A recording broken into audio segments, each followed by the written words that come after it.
బట్టబయలు. ఒకప్పుడు ఒక ఊళ్ళో రామయ్య సోమయ్య అనే ఇద్దరు వ్యక్తులు కోట ముందు గొడవ పడుతున్నారు.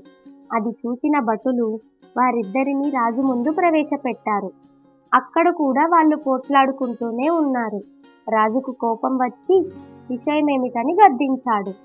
నేను గుర్రం మీద వస్తుంటే ఈ రామయ్య నడుచుకుంటూ వెళుతున్నాడు. అతడు రాజధానికే వస్తున్నాడని తెలుసుకుని నేను దయతలిచి గుర్రం ఎక్కించుకున్నాను. తీరా ఇక్కడ దిగాక గుర్రం తనదేనని అంటున్నాడు అని సోమయ్య వివరించాడు. మహారాజా, ఆ గుర్రం నాది. నేనే దారిలో కనిపించిన సోమయ్యను ఎక్కించుకున్నాను. తీరా ఇప్పుడు గుర్రం తనదంటూ నేను మోసం చేశానని నిందలు వేస్తున్నాడు చెప్పాడు రామయ్య. వెంటనే రాజు మంత్రిని పిలిచి సమస్యను పరిష్కరించమన్నాడు. రేపు మధ్యాహ్నం వచ్చి గుర్రాన్ని తీసుకెళ్ళమని చెప్పి మంత్రి వారిని పంపించాడు.